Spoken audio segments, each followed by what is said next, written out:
अर्शनान भाई, सबसे पहले अपने बारे में बताइए, कहाँ पले बड़े, स्टडी कहाँ तक, और आए कैमरे के सामने कैसे आए, कब आए? बहुत अच्छा सवाल है सर आपका। सर मैं कराची से मेरा ताल्लुक़ है, ठीक है, और एक्टिंग का शौक़ मुझे था बचपन से, ठीक है। पहले कमर्शियल्स वगैरह करता था जब मैं छोटा था, क्योंकि मेरे वालिद साहब मरहूम जो थे वो एक टीवी आर्टिस्ट थे, शब्बीर राना उनका नाम था, हाल ही में उनका इंतकाल हुआ है। तो मेरे घर में ना ये टीवी आर्टिस्ट का आना बहुत होता था। तो शुरू से बचपन से मैं ये एक्टिंग, कैमरास, लाइट हमेशा से देखता आ रहा था। तो मुझे था कि यार मुझे इसी में ही कुछ करना है। खैर फिर पढ़ाई, ग्रेजुएट हुआ, फिल्म मेकिंग पढ़ी मैंने। फिर जो है हमारे एक दोस्त हैं, उन्होंने वीडियोस बनाना शुरू की थी, उनका नाम था कराची वाइन्स के नाम से उनका पेज था। तो फिर उनके साथ हम लोग आ गए 2014 के स्टार्ट में, जो है 13 के एंड में बेसिकली जो कराची वाइन्स बना था, और उसमें हम 5-6 लड़के थे, उसके जो फाउंडर्स थे वो दानियाल एंड मानी।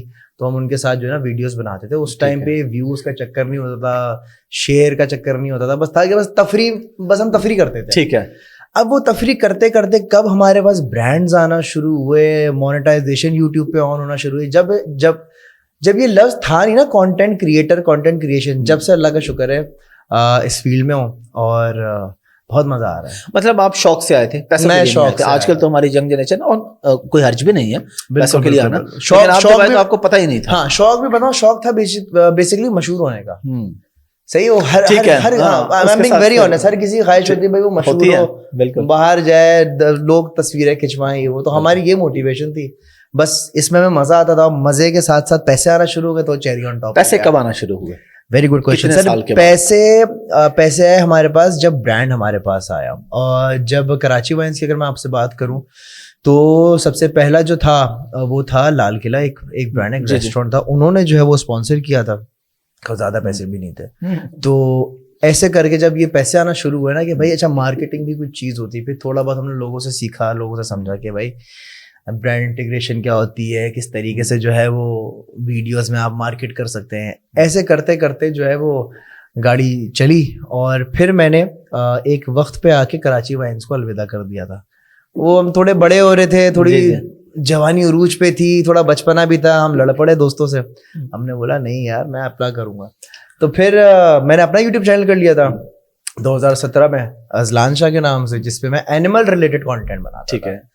और अब आई एम श्योर लोगों का सवाल होता है यार आप जानवरों से रिलेटेड क्यों आप कंटेंट बना रहे थे, उस पे भी हम आएंगे प्रॉपर डिटेल। तो बस तो इस तरीके से जब यहाँ तक मैं जब अपना चैनल बनाया आपने, तो कब पहली इनकम आई? 2017 में जब अजलान शाह बना लिया? यार 2-3 महीने बाद ही आना शुरू हो गए, 1 महीने बाद आना शुरू हो गए। कितनी आई थी पहली इनकम, याद है? नहीं वो मुझे नहीं यार, टू बी ऑनेस्ट मुझे याद नहीं है, बट मुझे जहां तक तो $300 आए थे मेरे ख्याल है। अच्छा। क्योंकि मेरी एक वीडियो जो है वो बहुत, मतलब समझे मेरी पहली वीडियो जो थी ना वो 6 मिलियन पे चली गई थी यूट्यूब पे। वाह। पहली वीडियो जो थी वो 6 मिलियन पे चली गई थी, और वो वीडियो मुझे लगता है 6 मिलियन पे जाने वाली भी थी, क्योंकि मैं शेर को पपियां कर रहा था उसमें। मैं आपसे पूछूंगा कि शेर आपका तो ऐसे कब बनता है, कैसे बनता है? तो अभी पुराने दोस्तों से है, अब दोबारा दोस्ती हो गई ना। अब तो मैंने देखा अक्सर पिक्चर्स में भी घूम भी इकट्ठे रहे होते हैं, और ये बड़ी अच्छी चीज है माशाल्लाह। चले अब हम आते हैं थोड़ा सा जो आपका, बल्कि अभी रिसेंट जो आपने शुरू की है पॉडकास्ट, तो ये क्या यार, जादू जिन्नात भूतों वाली, मतलब लोग वैसे डरी हुई को आप उसको और डरा रहे हैं। यार हाफिज भाई बात पता है क्या है, बेसिकली कुछ डिफरेंट करना था, और ये इंतहाई कॉमन चीज है। मतलब जब 10 दोस्त और कजन्स वगैरह रात में बैठते हैं ना, वो आओ भूतों की बातें करते हैं, कोई अपने किस्से सुनाओ, ये करो वो करो। तो मैंने कहा ये पॉडकास्ट ही होती है, मैंने क्यों ना इसको रिकॉर्ड कर लिया जाए। तो इस तरीके से जो है मैं दर हकीकत मैंने शुरू किया। तो इस पे आपकी मैं देख रहा हूँ काफी रिसर्च है, आपने बड़ी पॉडकास्ट पे बात की है। क्या आपका फेवरेट टॉपिक है, कोई बुक्स पढ़ी हुई है, या आपने भी कुछ चिल्ले काटे हो? सर मसला ये है कि 99% जो आवाम है ना, उनके साथ कभी ना कभी कोई जिन्नात, कोई जादू, कोई ना कोई प्रॉब्लम रही है। तो सैडली बचपन से मेरा इन चीज़ों में इंटरेस्ट तो था ही था, लेकिन मेरे अतराफ के लोग भी ना इन चीज़ों में थे, ठीक है। तो इंटरेस्ट डेवलप हुआ, फिर पता चला कि भाई थोड़ा दिमाग का भी मसला होता है, थोड़ी सामने चीटिंग भी होती है। तो मैंने बोला चलो यार इतनी रिसर्च है, इसी को शुरू करते हैं। फिर जो गेस्ट आते हैं ऑफकोर्स उनके साथ भी कभी ना कभी कुछ हुआ हुआ होता है, जिसके साथ नहीं भी हुआ होता तो यकीनन उसके चाचा या मामू के साथ तो हुआ हुआ होता है, या दादा के साथ तो हुआ हुआ होता है, ठीक है। ये होता क्या है यार?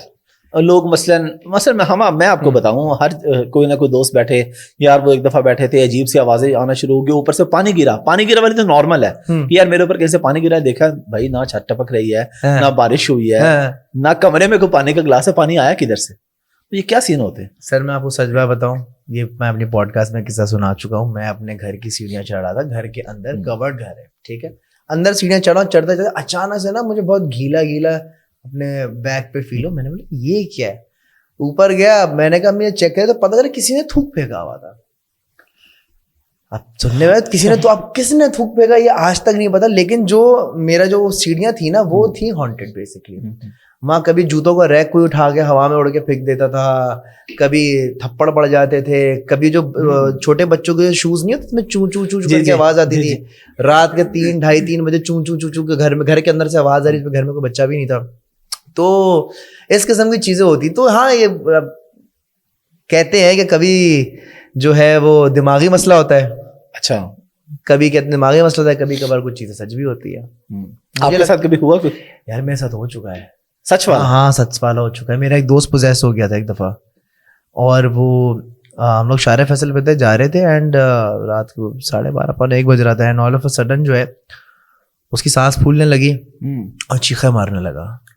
एंड अच्छा, उस चीखे मार पोजेस होने से पहले ना मैंने सामने एक शैडो देखा था ब्लैक कलर का, जिसको मैं हो सकता है कोई लाइट का कोई इफेक्ट पड़ा हो, यू नो, रात का वक्त हो सकता है, पड़ा हो, गाड़ी वाड़ी गुजरी हो बराबर से। बट उस शैडो के बाद ड्राइव करते ही मेरा दोस्त जो है वो पहले सांस फूली उसकी, फिर वो चीखना शुरू हुआ, और फिर उसने मेरी गाड़ी का स्टीयरिंग यूं करना शुरू कर दिया। मैंने गाड़ी साइड में लगाई, मैंने बोला क्या हुआ क्या हुआ, उसने गाड़ी का दरवाजा खोला और वो उतर के भागना शुरू हो गया। अब मैं समझ गया था कि ये कुछ प्रॉब्लम है, क्योंकि बचपन का दोस्त है, लेकिन ये चीज मैंने पहली बार देखी ना कि इतने पागल कैसे हो गया। भागता वो पंप के पास गया, पंप वाले, वो नॉर्मल हाइट का लड़का था, और पंप वाले जो पेट्रोल पंप पे जो लोग होते हैं वो उससे डर के भागे हैं। और मैं उसके पीछे जाकर उसको पकड़ा, और वो ये बोल रहा था कि किसी को आयतल कुर्सी आती तो वो पढ़ के मुझ पर फूंक दो, मुझे कुछ हो रहा है। And he was acting very weird. तो ये देखा था मैंने, कहा चलो अच्छा होता है भाई। फिर ऑफ कोर्स यार ये चीजें हमारे दीन में भी हैं, इसमें आप कोई वो नहीं है, बट मैं ये समझता हूँ जिन्नात की हकीकत तो है, बिल्कुल जिन्न है, पूरा एक टॉपिक डिस्कस हुआ इस पे, बिल्कुल। लेकिन मैं समझ जिनका ऑरा थोड़ा वीक होता है ना, जो कि थोड़ा सा सेंसिटिव होते हैं, थोड़ा वीक होते हैं, अंदर से ज्यादा सोचते हैं, उनके ऊपर ये चीज ज्यादा इफेक्ट करती है। That's what I think. जितनी आपकी विल पावर अच्छी है और आप स्ट्रांग है अंदर से, तो उतना आपको कम इफेक्ट करेंगे ये चीजें, ऑफ कोर्स। अगर स्ट्रांग है तो नहीं होता कुछ।